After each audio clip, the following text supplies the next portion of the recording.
Hello and welcome to the Rewind Theater for the teaser trailer for Marvel's Ant-Man. I'm Chris, I'm joined by Dan, and this is the trailer. It is. We're rewinding for a microscopic analysis. See what I did? No, fine. No, it's good. That's good. It's good fun. So here's a bridge. Not much to say about the bridge at this point. No. So let's go a bit further and get something a bit more interesting. All right. Here's our protagonist, Scott Lang, dropping to his knees. He's obviously been caught gloved-handed. Yep. He's all dressed in black, which is obviously a stark contrast to what he'll be wearing later in the trailer and later in the movie. Yep. The bright red and blue Ant-Man costume. So who is Scott? Scott Lang is the second character in the Marvel universe to bear the name Ant-Man. He inherits the character and the guys from Hank Pym, who we'll see later in the trailer. But I think this is interesting because he's all like dressed in black. He's obviously been out thieving. He's an electronics expert, which is kind of shorthandly communicated by his backpack, which has it's a tech backpack. It can hold a mobile phone if you look at the left strap there. Yep. But yeah, it looks like he's just been caught. Now, I think there's a lot to see here, Dan. Yeah, there's a lot going on here. So we can hear a VO at this point, and that's Michael Douglas's character, who is Hank Pym, who's the original Ant-Man. And this is, I guess, his kind of lair, his base of operations. Yep. It looks a bit low-tech, I think. So if you look at the background, you can see like corrugated steel and exposed wiring. So it looks a little bit like a, air raid shelter or something like that. It looks a bit lo-fi, but the tech inside is very high-tech. So, but there's actually a disconnect here between the central console and the screens around it. So the central console is kind of CRT monitors. It looks kind of from the 70s. Yep. It actually, when I first saw it, it reminded me of the tech that's in the bunker where in Captain America Winter Soldier. Sure. When Black Widow and Captain America break into the bunker from the 70s SHIELD operation. And I'm wondering if this maybe is old SHIELD tech. And that's why he still hasn't upgraded it. Because if you look around the side, he's got modern widescreen monitors. He's not afraid to embrace new technology. But maybe this is his back door into a kind of a wider surveillance network. He says to Scott Lang, "I've been watching you." And maybe he's been doing it all from here. Because if you look at the central bank of consoles, the central monitors, the top one, it kind of looks like Scott Lang with his hands held up. Yeah, which is the shot that we saw earlier in the trailer. Yeah, so maybe he's tapping into a live feed from the cop car or something like that. It's kind of interesting. And then if you look at the monitors to the left and the right and up top, I assume that's the Pym particle, which is his famous discovery, a rare cluster of subatomic particles that allows him and other people who use them to change in size. And he says he's been watching Scott Lang, so this is obviously where he's been watching him from. All from here, all from the comfort of his own home, which is good when you're an OAP. You're different. So presumably, following on from that first shot, he gets sent to prison. But this looks like him leaving prison. So the ordering of this is a little bit mixed up. So San Francisco, Golden Gate Bridge. So it's the first film in the Marvel Cinematic Universe, I believe, to be set in San Francisco. Now we've had other Marvel movies in San Francisco: Ang Lee's Hulk, X-Men: Last Stand. The finale takes place on Alcatraz. But I think this is the first one in the MCU to take place in San Francisco. Seems like we're focusing on that van. Maybe it's Lang's van. Maybe they're on their way to a heist or something like that. Second chances. And there's our first proper look at Hank Pym, played by Michael Douglas. Yeah, so I assume from the kind of the brickwork in the background and what he's saying, he's speaking to Scott Lang, maybe in an office in the prison or something like that. It kind of reminded me of the pep talk Henry Ducard gives Batman at the beginning of Batman Begins, saying, "You're better than this. Yeah. I've seen something in you." He's essentially offering him a second chance here, but it feels like he's not giving him much of a choice as well. No, it's an offer you can't refuse. Yeah, definitely. And he looks like a man that you don't mess with. Like, look at the suit he's wearing. That is a nice suit. He's obviously an incredibly wealthy man. And the fact that he gets, presumably, Lang released, he obviously is an influential man as well. Don't come around all that often. I suggest So I can't really work out where this is. Maybe it's at Pym's home. Speculating on the left-hand side of Paul Rudd in the background there, it looks kind of like one of those boards you see in every heist movie. It's the obligatory board where you pin like blueprints and schematics and post-it notes on. And we're told, this is a heist movie. Yep. And there's kind of hints of that all the way through this teaser. a really close look at it.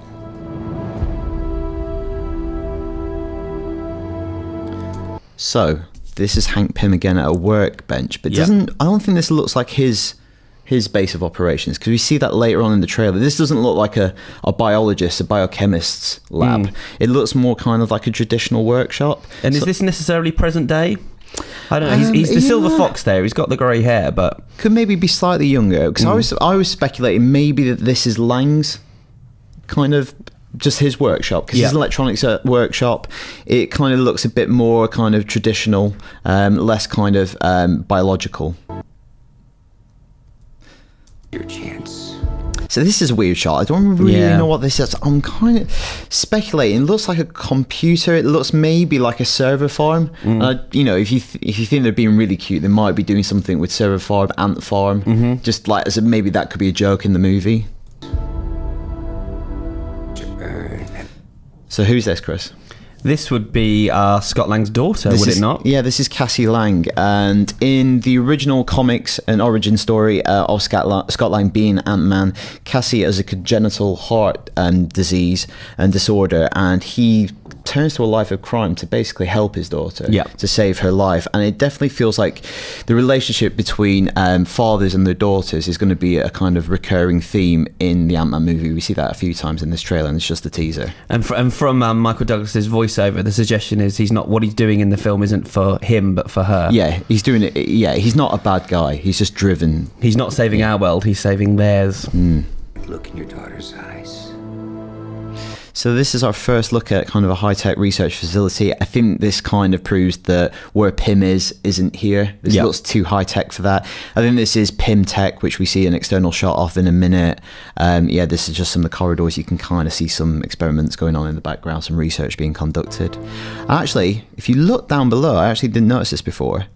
If you look down below, just rewind it a second. Or forward.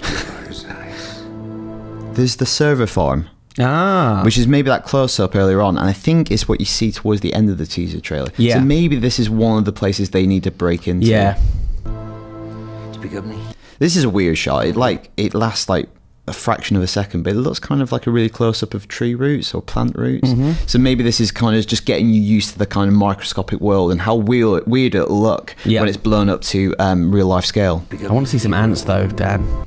So, yeah, here again, this is his private kind of getaway. I think if you look on the desk, you see a little ant farm. Yeah. It's quite cute.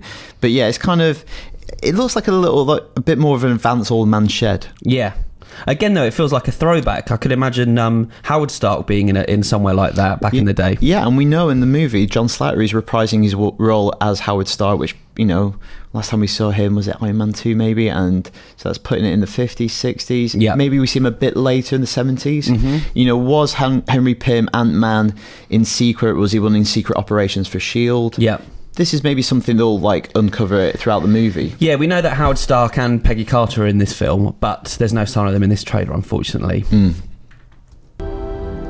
So this is a cool shot. So I assume this is the reverse shot of what we just saw, and you can kind of peering into Hank Pym's workbench. So few things, red and blue recurring colours in the film. Obviously they're the colours of Ant-Man. And I wonder if it's maybe just it's just a nice little conceit that maybe Hank Pym goes into some elaborate explanation of how Pym particles work using really obscure science, and then he simplifies it for Lang and the audience by going, hey, this red potion, this red serum, that'll make you shrink, the blue one will return you to a normal size. And you can see the serums, which are distillations of Pym particles, in the rack behind him.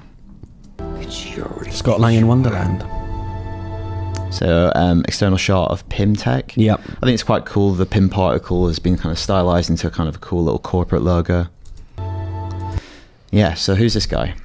This is our antagonist, we think, in the film, isn't it? It is Darren Cross, played by Corey Stoll, who people probably best know from House of Cards. Yeah.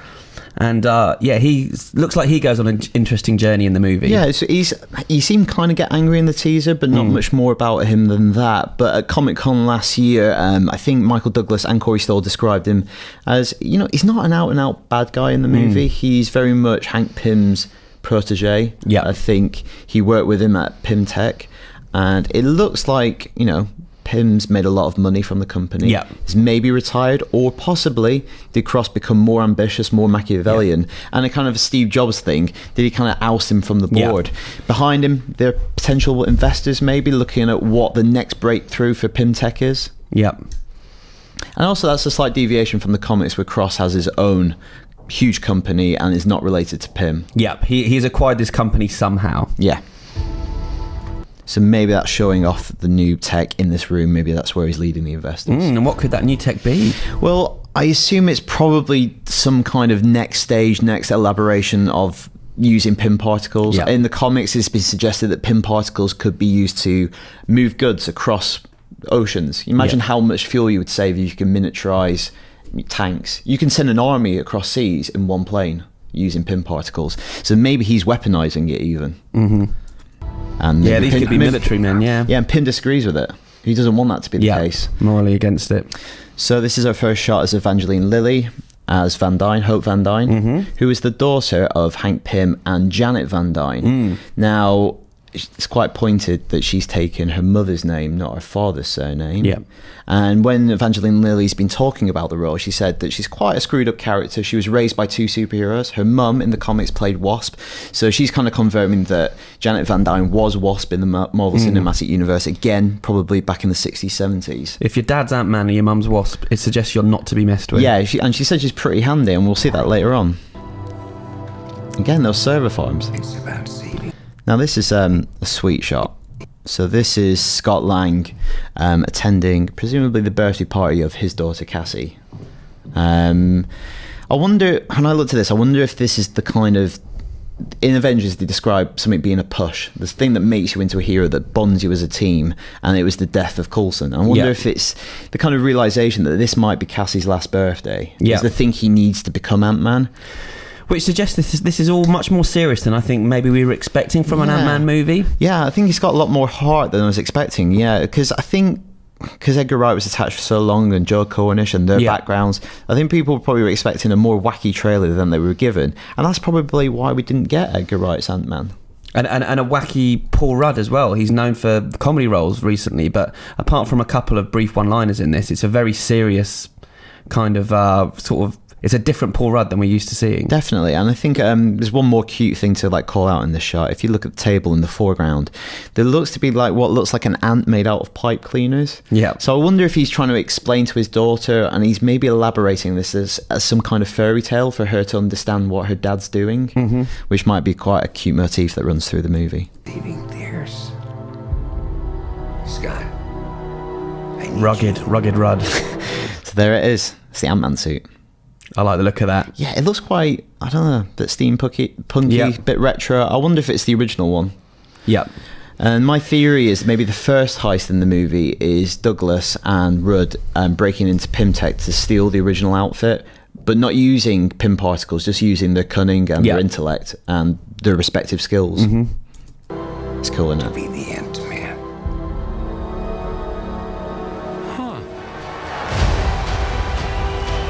So the first shot of what is, I assume, again, Rudd. You know, it could be someone else, but it's probably Rudd. Yeah. And he's standing in a bathtub. Yep. Bit weird to test it in a bathtub.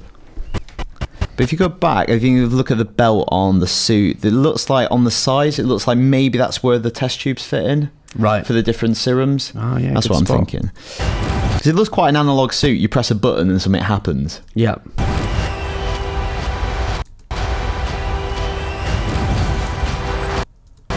Yeah, look how gross that bathtub looks close up. It's pretty disgusting. So now we're seeing Ant-Man power. So he's shrinking in size, but increasing in strength. Almost in a microscopic level. Yeah, so he retains his strength at that size. And it's weird, like, I was like, why would you shrink in a bathtub? Because you can't go anywhere. And wonder if he's escaping and the only place to go is down the plug hole. Which could be quite a cool sequence in itself. Yep. And quite a gross sequence. I think that's the thing, that there's not a lot of visual effects in this trailer, because I think they're still working on that. You know, they wrapped on the movie pretty recently, 5th of December. And a lot of the footage that's used in this, I think, was already at Comic-Con last year. It's test footage. But there could be some really gross sequences in Ant-Man. Here we go. Yes, it's an ant.